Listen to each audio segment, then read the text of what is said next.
La mondialisation porte en elle d'authentiques formes de colonisation culturelle qui déracinent les jeunes des appartenances culturelles et religieuses dont ils proviennent. Il faut que ces jeunes soient accompagnés dans ce passage sans qu'ils perdent les traits les plus précieux de leur identité. Nous voyons aujourd'hui une tendance à homogénéiser les jeunes, à dissoudre les différences propres à leur Dieu d'origine, à les transformer en êtres manipulables, fabriqués en série. Il se produit ainsi une destruction culturelle qui est aussi grave que la disparition des espèces animales et végétales.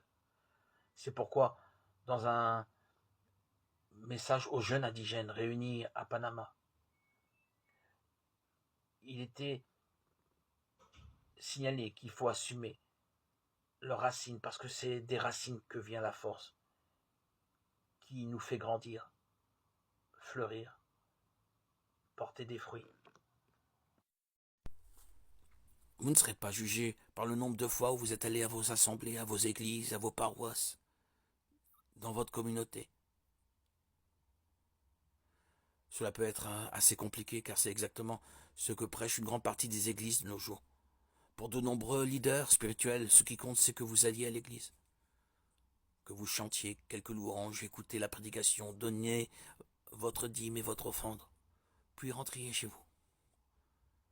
Cependant, cette pensée va totalement à l'encontre de la véritable définition de l'église.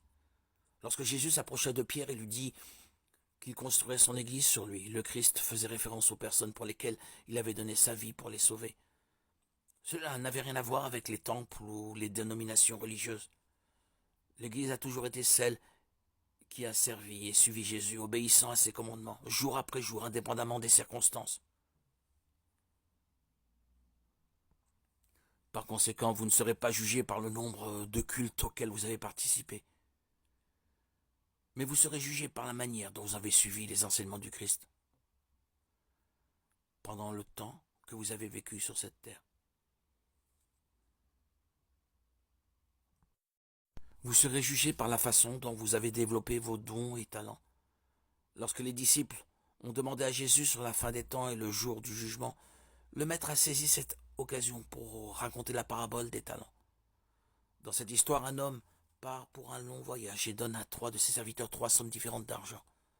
Lorsque le seigneur de ses serviteurs revient, il les rend responsables de ce qu'ils ont fait, de ce qui leur a été donné. Les 2 premiers serviteurs ont reçu des sommes différentes, mais ont tous doublé ce qui leur avait été donné et ont été félicités pour cela. En revanche, le 3e serviteur a été condamné pour ne pas avoir profité et investi cette somme pour produire en retour pour son seigneur.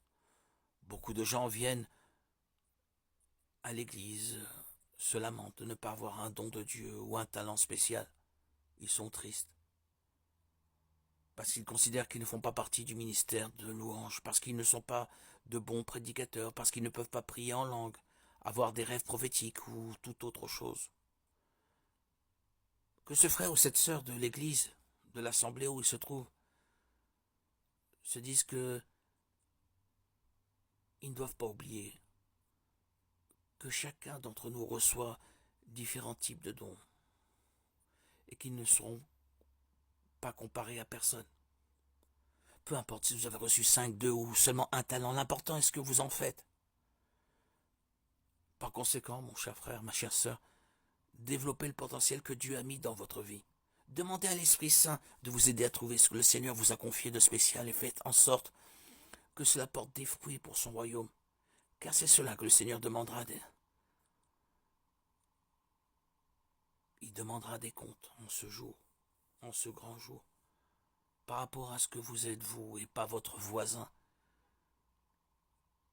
ce qu'il attendait de vous, vous personnellement.